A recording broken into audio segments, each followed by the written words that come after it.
من هنا، من أرض تنبض بالأصالة وتتنفس عبق الخيل، يبدأ صهيل، برنامج يجمع بين التاريخ والمجد، بين القوة والجمال، بين الإنسان وشريكه الأول في دروب الشرف والعزة.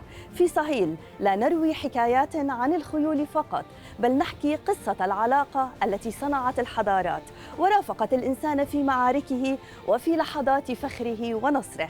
أهلاً بكم.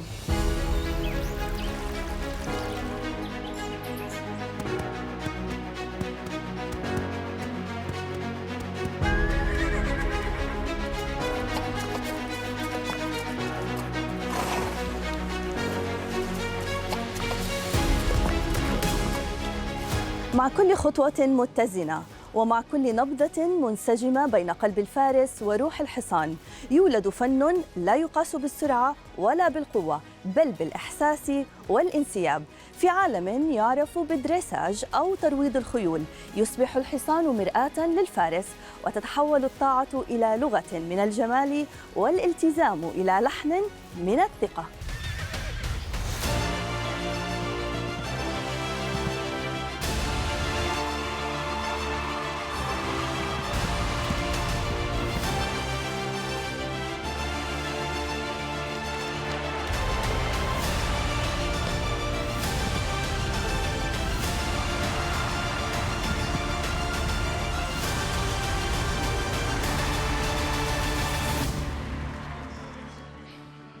يقال أن الدريساج هو فن يحول الطاعة إلى جمال، فكل خطوة للحصان وكل حركة دقيقة هي نتيجة شهور من التدريب المتواصل على الثقة والتفاهم.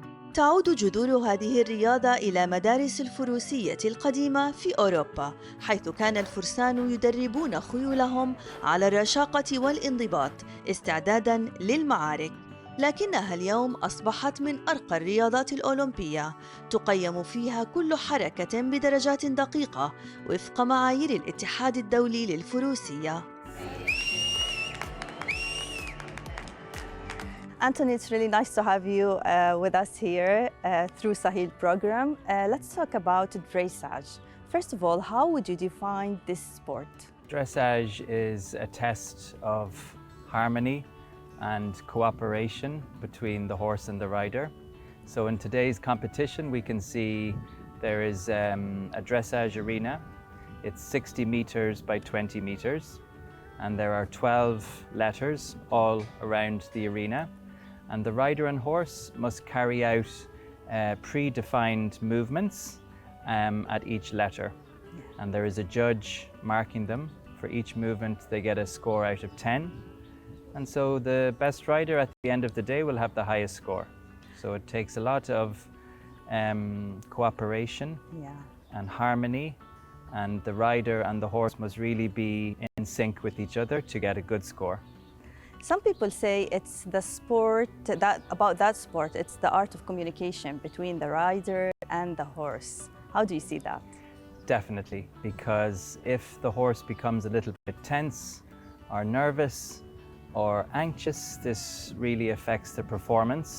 And the judges will see this and they will lose marks. So you might have the best rider in the world, but if the horse is not understanding what they want, it won't work. And the same, you could have the best horse in the world, but if the rider doesn't know how to communicate properly with that horse, it won't work. So really both the horse and the rider have to be working together and in harmony. So how do you really define a good dressage rider? Are you looking for strength, flexibility, communication? What is it? Yes, the good riders, you always look at them and they make it look easy. So their body is barely moving. They sit very quietly. You see the horse performing the movement and you think, wow, the rider didn't even move. That's so easy. It looks so easy. But yeah, overall you get a really nice picture. The rider is sitting very tall and in balance with the horse. And as you said, suppleness is very important and flexibility is also very important. So how do you start the process of training a horse to be a dressage horse? So we start at a young age, and it's very much a case of a step-by-step process. We have a training scale which helps us, So in the training scale, we focus on rhythm, relaxation, suppleness of the horse. Impulsion is energy, controlled energy, straightness, and then finally it's collection, where the horse learns to carry the weight on the hind end. So it's very much a gradual process that can't be rushed. And you must also go at the pace of the horse. So some horses learn at a quicker rate than others. So you really have to know your horse and understand your horse, and don't push them beyond their level of training, because this can really set them back. Yeah. So you have to really listen to the horse and let them guide you. And how usually it takes? How long it will take to get your horse to a professional competition? We normally start training at about 4 or 5 years of age, and the top level competition horses will normally be between 10 to 12 years of age. So it easily takes 6 or 7 years to get to the top level. So does every horse have the potential to be a dressage horse, or no, there's a specific requirement? I'd say there are specific requirements. I think there's a job for every horse. I would say not every horse has potential to be a top dressage horse. We look for specific requirements in them as youngsters, but very often if they're not good enough to be a dressage horse, they might be an event horse, or they could be a show jumper. So we can always find a job for them. So when we talk about dressage, as you just said, it looks so easy on the screens, on the competitions. How do you evaluate that relationship between the rider and the horse? And does it have to be between the rider and the horse, or just the trainer will have a part of this as well? Yes. Yeah, listen, as they say, it takes a village to make it work. There's a huge amount of support behind the scenes. Definitely the trainer, the coach, the owner. You have a farrier who does the horseshoes. You have a vet. It takes a team of people. You see the horse and rider in the show ring, but normally there's a team of people behind the scenes. In terms of evaluating the performance, the judges will have a sheet of paper in front of them. Accuracy is very important, so they have to perform a certain movement at an exact place. And then the judges have studied and trained to become judges, so they know exactly what they're looking for in each movement. So how do you see the dressage competition here in UAE? And now we know that we are becoming a very busy season. Yes, I have to say, I can see that dressage is really developing here. It's really starting to take off. The number of people in the competitions is getting bigger and bigger. The quality of the horses is getting better and better. Same with the coaches. I see some very good coaches, very good riders. So overall, I think dressage is really growing and developing, and I'm very happy about that. And at Abu Dhabi Equestrian Club, we're really trying to promote it and make this club a home for dressage as well as show jumping. We thank you so much for being with us today. Thank you, Anthony. Thank you very much. Thank you. Thank you.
أمواج على قناة ياس.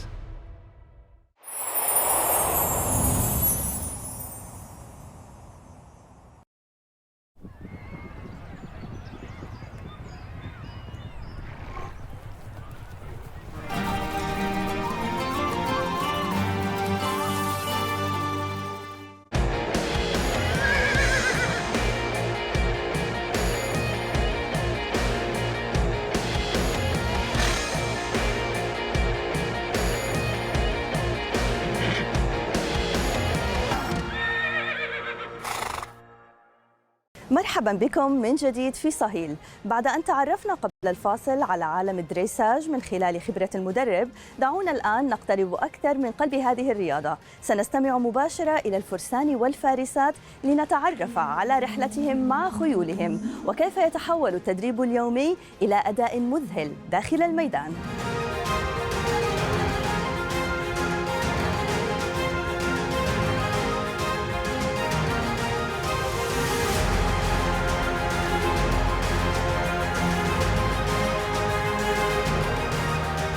Jesse, it's really nice to have you here. Thank you for being with us. And if we may start with you and dressage.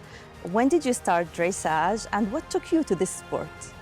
I started riding when I was about 6 years old and I absolutely fell in love with it. It's something that has made me who I am today. The discipline, the cardio workout, the team that you build with your horse is just one of the things that I absolutely enjoy.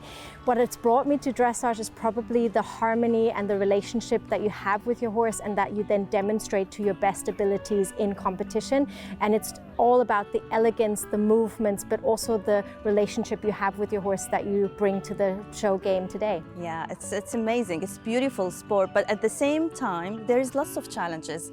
What's the main challenges that a dressage rider might face during training or competitions? I think consistency is the key, and one of the things is you're always going to have good days and you're going to have bad days. You're going to have a buddy that works with you that doesn't necessarily speak your language, and there's always going to be little things that will surprise you, little things that you'll have to overcome. But I think if you're consistent about it and remembering why you started your sport in the first place, you'll always win.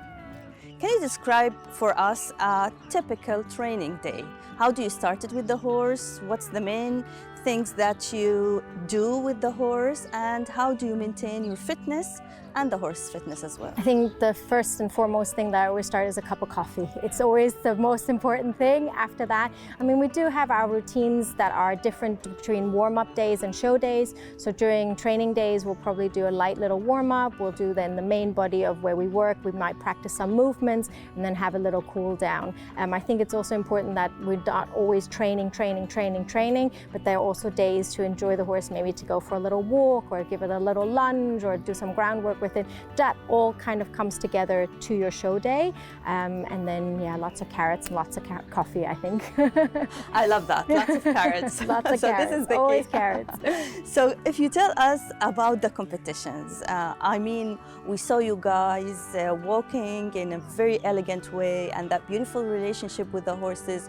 How do you be ready mentally and physically to be part of any competition? Being at a competition is the ultimate show of what the work you've put in. So kind of coming to a competition is to show your abilities and the training that you've done before. There are definitely things that I do on a show day where we make sure that the horses are happy, comfortable, and working well, making sure that they see the arena, that they are not thrown into something new that they've never seen before, that they have a little bit of arena familiarization. But I think on show day, my biggest responsibility is to show the beautiful relationship I have with the horse and how well the horse goes. That all comes from days, weeks of training that kind of comes into this moment. How do you describe the relationship between you and your horse at this moment? I think one of the biggest things that I could describe our relationship to be is that it's synonymous. So we kind of work together in harmony. Some days I need to guide him and some days he'll probably guide me. Really? Yeah, and I think it's one of those things where, you know, some days I show him the way and some days he'll be like, hey, let's go, we got this together. And I think that's one of the nicest things that we can do is that you have a real relationship with your horse, that he trusts you and you trust him, and you know him inside or out. When one ear twitches, you go, oh, okay, we're going to go do this. So it's that harmony and that balance and that bond that is what's supposed to be shown in the arena. Yeah. Thank you so much for being with You're us very welcome. today, and we wish you all the best. Thank you very Thank much. It's been a pleasure. Thank you. في عالم الدريساج لا وجود للأوامر بل للتفاهم، لا مكان للقوة بل للانسجام. هنا تتوحد نبضات القلب بين الفارس وخيله. يتحول الإيقاع إلى لغة صامتة تفهم بالإحساس لا بالكلام. السر في رياضة الدريساج لا يرى، إنه في تلك النظرة التي تسبق الحركة وفي تلك اللمسة الخفيفة على اللجام، وفي ذلك الاتزان بين القوة والنعومة، بين السيطرة والحرية.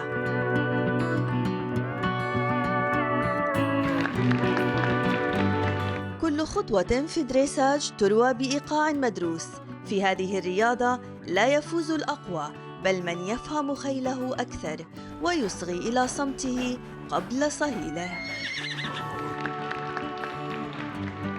May we know, first of all, your relationship with dressage? When did that come from? So I've been riding for a long time, but dressage I took up just a few years ago.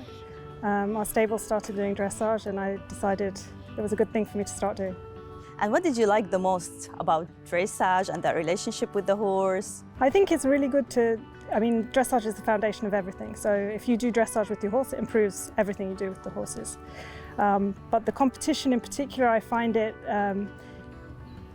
you get nervous before the competition, but it's very different to when you're show jumping or eventing. Yeah. So I like that atmosphere more. So what's your main daily training routine? So I train every evening, usually 4 or 5 horses, so it's quite hectic. But yeah, it's good. It's good to develop your skills. And how do you find the local competitions here in UAE? I mean, this season it will be a very busy season. How do you find the competitions, meeting riders from all over the world? Yeah, it's great to see the sport developing here. I think before, a few years ago when I first started, it was mainly European riders, and now we're seeing a lot more Arab riders and Emirati riders, which is fantastic for the sport. Hopefully we're going to have some internationals this season, which will be great for developing the team. So if you have an advice for a new rider, let's say, what it would be? Just give it a go. Do as much as you can, watch as many competitions as you can, watch people training, take advice from all the different riders, learn as much as you can. We wish you all the best. Thank you. Thank you very much. Thank you.